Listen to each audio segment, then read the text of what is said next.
गुज़री मुबारक आपको। कैसी हैं? मैं बिल्कुल ठीक हूँ। आइए जी। और हमारी जो दूसरी गेस्ट है आज की, बड़ी प्यारी, बड़ी खूबसूरत, कंची कंची आंखों वाली, आंखों से सारी बातें करने वाली, जोरदार ताली में वेलकम करेंगे फहीमा अवान को।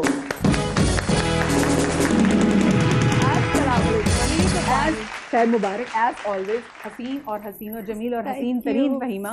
और तीसरी मैं जिन गेस्ट को बुलाने जा रही हूँ, भाई देखें, ये आज हम इनसे इनके किसी ड्रामे के वाले से बात नहीं करने जा रहे, पर हाँ हम कुर्बानी के वाले से बात ज़रूर करेंगे। और देखिए, कुर्बानी के गोश्त, जैसे मैं आपसे कह रही थी, लोग बहुत ज़्यादा सीरियसली लेते हैं, बहुत ज़्यादा गोश्त खा लेते हैं। आपको पता होना चाहिए आपने गोश्त कब, कैसे, कितना, और अगर खुदा न खासा ज़्यादा गोश्त खा लें तो फिर बदहज़मी को अवॉइड करने के लिए क्या करना चाहिए। तो हमने ख़ास आपके लिए बंदोबस्त किया हुआ है।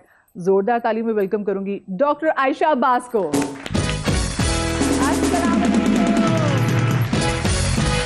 कैसी हैं जी? ईद मुबारक। और देखिए भाई, ऐसा हो नहीं सकता हम कुकिंग के हवाले से बात करें और कुकिंग एक्सपर्ट, यानी कि कुकिंग की और किचन की डॉक्टर हमारे साथ मौजूद ना हो। तो एक बार फिर से जोरदार तालीम में मैं वेलकम करने जा रही हूँ हमारी बहुत ही प्यारी शेफ शगुफ्ता को।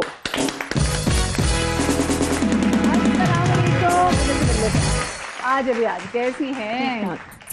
क्या प्यारे वैसे आपने कपड़े पहने हुए, इतनी खूबसूरत लग रहा है, कलर इतना प्यारा लग रहा है, क्या बात है जी। कोट डिजाइन करती हैं वैसे शगुफ्ता जी आप? हाँ, मैं एक्चुअली बिल्कुल सिंपल ऐसे ही कपड़े पहनती हूँ, तो इसी तरह के सिंपल कपड़े बस मैं खुद ही बनाती हूँ, इसी तरह, ज़्यादा नहीं मुझसे पहने जाते हैवी इस तरह के। लेकिन मुझे बताएं, ईद पे आप लोगों ने वैसे पहले दिन कैसे कपड़े, क्योंकि बकरा ईद पे सब लोग थोड़ा अवॉइड करते, तो आपके कपड़े कैसे थे बकरा ईद पे? मैं तो सिंपल ही कपड़े पहनती हूँ, क्योंकि काम सारा कुर्बानी का खुद संभालना होता है। पहला दिन तो काम में ही गुजर जाता है, इसलिए बड़े सिंपल से कपड़े पहनती हूँ। दूसरे दिन थोड़ा सा तैयार होकर भाई बहनों की तरफ जाना हो तो आपका कितना रोल होता है जब जो घर में कुर्बानी हो रही थी उसमें?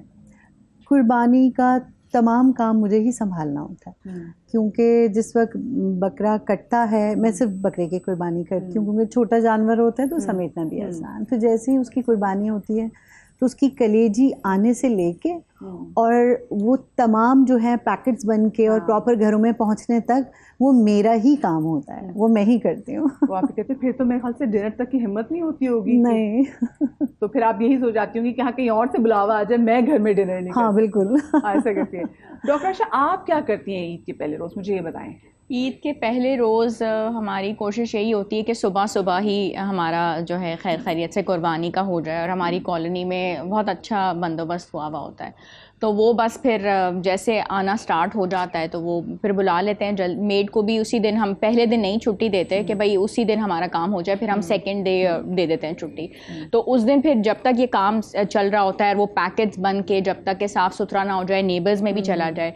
और मैं तो सीधा सादा वाला बंदा नहीं हूँ, मैं तो चमकीले और झुमके और वो वाला बंदा हूँ। तो उसके बाद फिर ये कि 4-5 बजे तक तैयार श्यार हो के। ये सिर्फ चमक धमक अपने तक ही आपकी रहती है, या फिर आप कुर्बानी के जानवरों को भी सजाना पसंद करती है? ये मुझे बताएं। काम मेरी बेटी का होता है, और इस दफ़ा तो उसने जनाब कोन मेहंदी से भी जो है बकरे को कलर कर दिया था थोड़ा सा, क्योंकि वो कह रही थी कि लास्ट ईद पे मेरी फ्रेंड्स ने मुझे ये सिखाया कि थोड़ी सी कोन मेहंदी भी बकरे को लगा देते हैं। तो इस दफ़ा जनाब उसने कोन मेहंदी भी लगा दी जनाब। तो वो ये बड़ा एक, मैंने कहा ये कोई नया ट्रेंड आया है, हमने तो नहीं सुना होगा। तो कह रही थी कि सारे बच्चे यही कर रहे थे, तो मम्मा मुझे भी करना है। तो इस दफ़ा बड़ी ईद पे भी कोन मेहंदी जनाब बकरे को भी लग गई, और वो लेके जनाब उसको फेर रही थी। तो फिर शाम में वही तैयार होके जैसे निकलते हैं, और अब्बू क्या जाना और ये सारी चीज़ें। लेकिन दिन में हम फर्स्ट डे ही फारिग हो जाते हैं, मतलब कि सब काम से। यानी कि आप लोग पहले दिन ही कुर्बानी करते हैं? हाँ जी बिल्कुल। फहीमा, आपके घर कैसी कुर्बानी होती है? हमारे घर में कुर्बानी होती है, बस वो ये तो बकरे आए, गाय आए, सब कुछ आया, तो उसकी हर चीज़ हैंडलिंग मैं ही करती हूँ। अच्छा। सब कुकिंग भी मैं करती हूँ, और कलेजी कलेजी से स्टार्ट होता है कि कलेजी आ गई, उसके बाद फिर कलेजी किसी को मसाले वाली चाहिए, किसी को ड्राई चाहिए, वो तवा कलेजी चाहिए। तो एक्सपर्ट हूँ बनाने में, तो उससे शुरू हो जाता है। उसके बाद फिर उसके पैकेट्स बनाने हैं, फिर नेक्स्ट डे क्या खाना है उसकी मैरिनेशन शुरू हो जाती है कि कल कढ़ाई बननी है या बिरयानी बननी है। घर की ईद कुर्बान आती है, घर की खवातीन को कितना ज़रा प्रेशर पड़ जाता है, फिर आपका दिल भी नहीं करता कि आप ज़रा काम वाले कपड़े पहने। आपको तो भाई हमको लॉन का जोड़ा पहनना, और अगर गर्मी हो स्पेशली, इसीलिए चिकनकारी बेस्ट है, चिकनकारी लॉन का जोड़ा बेस्ट है। तो आपने वैसे ईद के पहले दिन क्या पहना था? लॉन लॉन, बिकॉज इतने सारे काम के साथ आपको कंफर्टेबल होना बहुत जरूरी है। अब वो ऑर्गेन्जा पहन के या शिफॉन पहन के नहीं, छोटे चीथड़े वो नहीं गोश्त को तैयार करना है, जस्ट इमेजिन। अगर रात को डिनर पे जाना है तो फिर शिफॉन का या फिर प्रॉपर तैयारी होनी चाहिए। किसी को नहीं पता चला घर में कितना काम किया है, अपनी तैयारी तो सुबह सुबह आप लोग की आ जाती है, सुबह हो जाती है, बिकॉज ससुर करवा लेते हैं सब चीज़, हर चीज़ हो जाती है, फिर कलेजी बन जाती है, फिर पैकेट्स बन जाते, शाम को मैं फ्री होती हूँ, सारा सब चीज़ हो जाती है। अब हम रेडी हैं जाने के लिए, तैयार हो जाते हैं। मुझे पता है शेफ गुप्ता, आपने तो आई एम श्योर कि पहले से काफ़ी चीज़ें, क्योंकि आप शेफ है ना, तो हम आपको पहले से इमेजिन करें कि इन्होंने ऑलरेडी पहले काफ़ी चीज़ें सॉर्ट आउट कर ली होंगी। ऐसा ही होता है, कुर्बानी आने से पहले ही ये सबसे पहले घर में ये डिस्कशन हो रहा होता है कि जी क्या क्या बनेगा। तो पहले दिन तो वही बात है कि गोश्त संभालना और सब कुछ करना, वो सब कुछ कर लिया। लेकिन ये कि मेरे घर में ये होता है, देखिए हमारे पाकिस्तानी डिशेस की अपनी बात है, उसका कोई कंपैरिजन नहीं है। बिरयानी, कुन्ना, निहारी, इसके बगैर हम लोग नहीं रह सकते, नहीं गुजारा। लेकिन ये जो ईद कुर्बान का गोश्त होता है, इसको होता है, मेरी फैमिली को ये होता है कि कुछ अलग तरीके से हम कंज्यूम करें। आप रोस्ट कर लें या आप कुछ इस तरह से, क्योंकि पहले ये कुर्बानी का गोश्त एक तो भारी बहुत होता है, बिल्कुल, हाँ, ठीक है, तो उसको कुछ इस तरह से कंज्यूम करें कि ईजिली आप खा सकें और आपको कोई इस तरह का कोई डाइजेशन ना हो जाए या कोई इस तरह की चीज़ ना हो जाए। तो वो फिर मुझे बहुत कुछ सोच के रखना पड़ता है।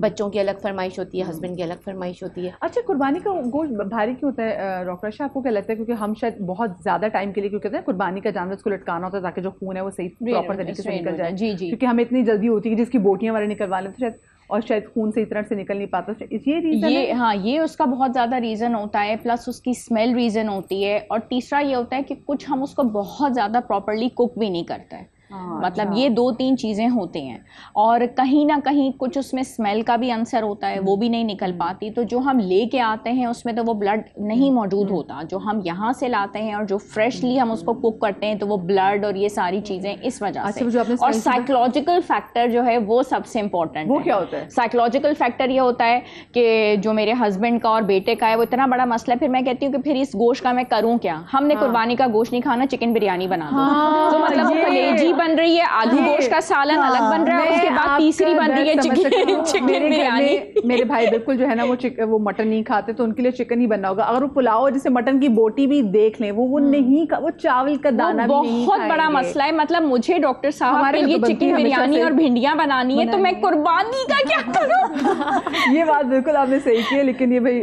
ये होता है, बात बिल्कुल सही है। अच्छा, क्योंकि आपने जो स्मेल की बात की ना, तो टर्की में एक बार गई तो मैं वहाँ पे खा रही थी, मैंने कहा इसमें स्मेल आ रही है, तो मैंने कहा स्मेल है, कहते नो दिस इज एरोमा।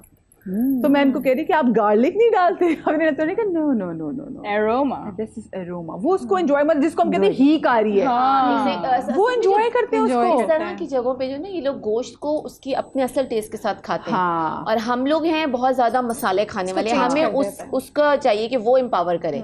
गोश्त का हमें हीक की लगता है, शायद हमें आदत ही, हमें लगता है खराब गोश्त खराब है, नहीं, खराब क्यों होगा? वो तो बिल्कुल फ्रेश है, और माशाल्लाह उसका तो बड़ा सवाब भी है। आपने कुर्बानी का गोश्त ये है, अदर दिन कुर्बानी का गोश्त, वो कहते हैं हीक ना आए हमें। हम जैसे वो कहते नहीं खुशबू है, तो मटन जैसे गोश्त की खुशबू, जैसे शगुफ्ता समझ भी गई है। यहाँ पे मैं एक छोटी सी ब्रेक ले रही हूँ, आप लोग कहीं में जाएगा, ब्रेक के बाद मिलते हैं।